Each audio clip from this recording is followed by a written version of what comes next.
खिपरू से रिपोर्ट कर रहे हैं जाहिद अली हंगुरजो। खिपरू NA 209 की टिकट होल्डर आज़ाद उम्मीदवार सीता मेघवार ने नेशनल प्रेस क्लब खिपरू पहुंचकर प्रेस कॉन्फ्रेंस करते हुए कहा कि मैं हालिया इंतखाबात में NA 209 पर आज़ाद उम्मीदवार की हैसियत से इलेक्शन लड़ा, जब मुझे GDA रहनुमा खुदाबख्श दर्स की हिमायत हासिल थी। इलेक्शन गुजरने के बाद खुदाबख्श दर्स के कमदार आचार गुज्जू ने मुझे फ़ोन करके कहा कि तुम NGO में काम करो। मैंने हाँ की तो मुझे कहा गया कि तुम औरतों को जमा करके मीटिंग करो। मैंने 3 दफ़ा औरतों को जमा करके मीटिंग की और उनसे शनाख्ती कार्ड और मोबाइल नंबर लेकर प्यार अली नाम के बंदे को व्हाट्सअप किए। जब मैंने खर्चा का तकाजा किया तो प्यार अली ने कहा कि आखिरी मीटिंग करो और उन सबसे 300 रुपये लो। मैंने कहा उन औरतों को क्या मिलेगा, तो कहा कि मीटिंग मुकम्मल होते ही 3000 मिलेंगे। जब हम मीटिंग करने पहुंचे तो वहां पर इम्तियाज़ खोसो, करनी सिंह जो कि सरसों NGO में काम करते हैं और उनके साथ मदन लाल जो सहाफ़ी हैं, उन्होंने मेरी तलाशी ली और मेरे जिस्म पर हाथ लगाकर मुझे जिनसी हिरासा किया। मुझे ज़बरदस्ती कार में बिठाकर दफ्तर ले गए और मेरी वीडियो बनाई। अब मैं खिपरू आई तो GDA रहनुमा खुदाबख्श दर्स के बंगला पर 4 घंटे बिठाकर हमें कहा आपका मसला इधर हल नहीं होगा। मैंने कहा मुझे आचार गुज्जू और प्यार अली से मिलाओ, मगर उन्होंने साफ जवाब दे दिया। अब खुदाबख्श दर्स को फ़ोन किया तो उन्होंने नहीं उठाया। उनके भांजे ने मुझे बंगले से निकाल दिया। जब इलेक्शन था तो एक कॉल पर 4-4 गाड़ियां आ जाती थीं। अब मिलने से भी इनकारी है। इस मौके पर सीता मेघवार ने रोते हुए कहा मुझे इंसाफ दिलाया जाए। मैंने खिपरू पुलिस में फ्रॉड की NC दाखिल करा दी है। अब देखते हैं कि GDA में औरतों की क्या इज्जत की जाती है। आपका नाम क्या है? मेरा नाम सीता मेघवार NA 209 सांगड़ पर जो खड़ी थी वो हूँ मैं। ये हुए मेरे हाल, क्योंकि मुझे क्या मसला हुआ? आप शुरू से बताएं कि मसला आपके साथ क्या हुआ है, क्या फ्रॉड हुआ है? मसला मेरे पास फ्रॉड मुझसे यही हुआ है। मैं सिर्फ NGOs के नाम से मैं धोखा खा गई।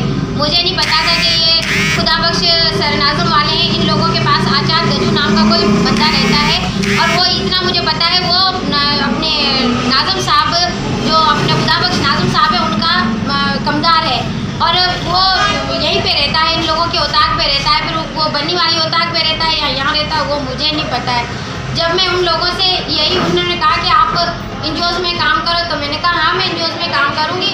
फ्री बैठी थी, मुझे कोई ये मसला से गरीब थी, हाँ मैंने किया। तो उन लोगों ने कहा आप पर फार्म पे 300 रुपये लो और अपना खर्चा आप उसी में से करो। जब हमारी मीटिंग फाइनल होगी तो ही हम आपको जो भी पेमेंट होगी या लेटर होगी तो हम आपको तब देंगे। तो उन्हीं लेटरों के चक्करों में, उन्हीं पेमेंटों के चक्करों में जो भी हमें 2-3 हज़ार मिले वो हम मानते हैं। मैं ये नहीं मानती कि मैंने नहीं लिए, मैंने लिए, वो तो मैं सबको बता रही हूँ। लेकिन उसके बाद भी जब कल जब उमरकोट में परसों जब हम टीम मीटिंग कर रहे थे तब सरसों वालों की टीम आई जिसमें इम्तियाज़ खोसो साहब थे और करण सिंह थे और दूसरे भी 2-4 बंदे थे और भी मीडिया वाले थे, बहुत सारे लोग थे।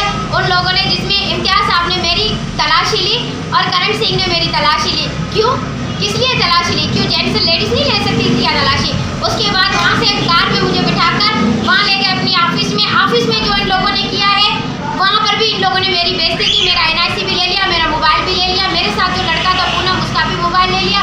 और उसके बाद मदन आया और मदन ने जो हमें जलील किया है वो हमें पता है। मदन को बताओ क्यों हमको जलील किया है आप लोगों ने, क्यों हमारी वीडियो बनाकर आपने दिए? अरे वो तो मैं मान रही हूँ ना कि मैंने 300 रुपये लिए, मैं कोई ये तो नहीं बोल रही कि मैंने नहीं लिए, लेकिन वो भी मैंने यहाँ पे जो साईं खुदाबख्श नाज़म साहब बैठे था उसका जो कमदार है उन्हीं के नाम, उसी ने हमें बोला तभी मैंने लिए ना।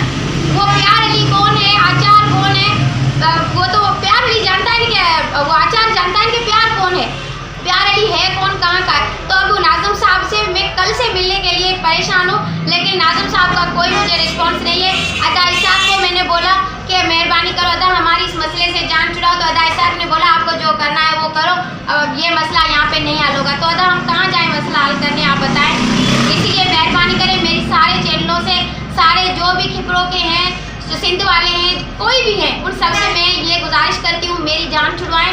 मेरे घर वालों का उमरकोट में उन लोगों ने जीना हराम कर दिया है और यहाँ पे नाज़म खुदाबख्श साहब हमारे कॉल नहीं उठा रहे, ना ही हमसे मिल रहे हैं। हमें मेहरबानी करें इस जाल से हमें निकालो।